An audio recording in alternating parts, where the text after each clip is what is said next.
Же is a really common word in Russian.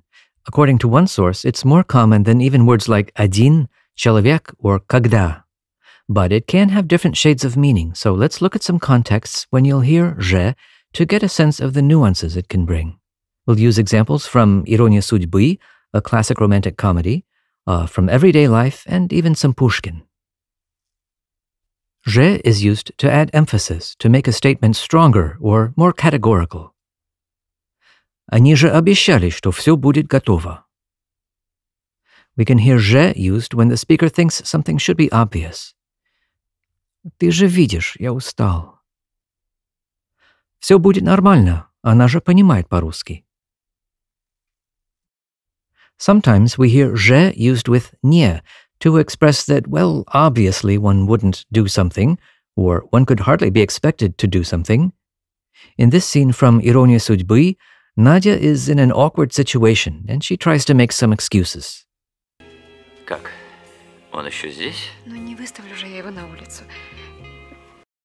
Не выставлю же я его на улицу.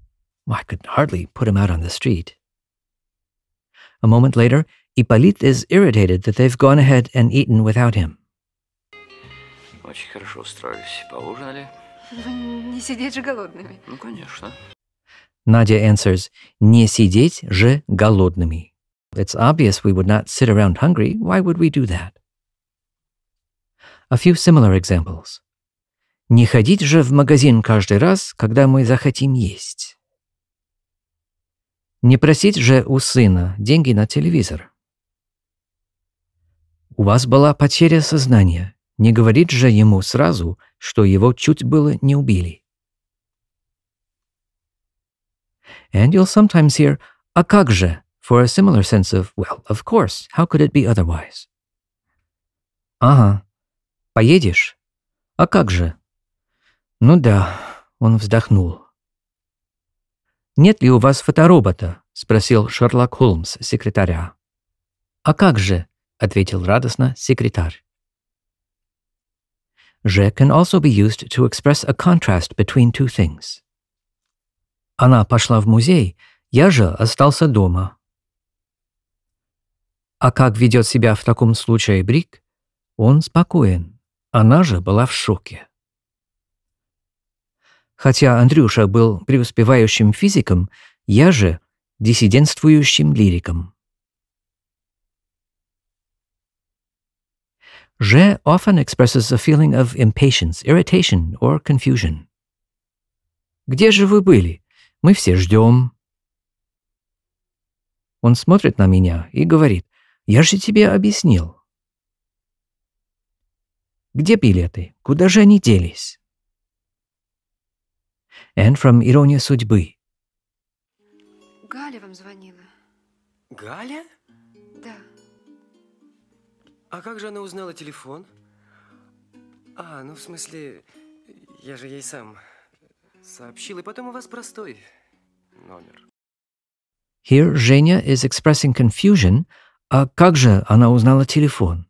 And then the sense that it should be obvious. Я же ей сам сообщил. Adding же is a common way to express impatience or irritation with a command form. Ну, что ты не идешь ко мне? Ну, иди же, скорее. Иди, звони ей после этого. Ну, звони же, звони. We hear this impatience in Pushkin's Евгений Онегин, as the hero is stuck tending to his sick uncle in the first stanza, ending with the lines «Вздыхать и думать про себя. Когда же черт возьмет тебя?» That was read there by the wonderful Иннокентий Смоткуновский. I'll put a link to his performance below. We can use же with words like то, там, такой to express a sense of sameness or similarity.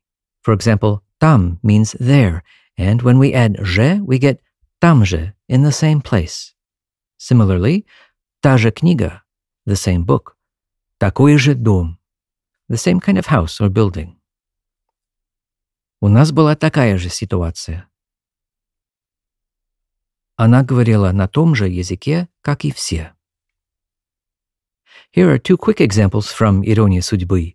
See if you can catch the expressions for in the same place and the same kind of building, the same kind of street.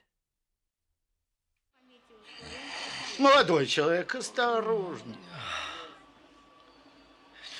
Где я? Там же, где и я. И что в Ленинграде есть точно такая же улица, такой же дом. I think the best way to get used to this word, je, is just to listen. You'll hear it pretty often, and when you do, think of the context. Before too long, you'll develop a feeling for the various nuances of this important little word. Summing up, je is a particle, a little flavor word that expresses how the speaker is feeling about something. It can express emphasis or contrast. It can emphasize emotions like impatience, irritation, or confusion. And when used with words like то, такой, там, туда, it can express sameness or similarity.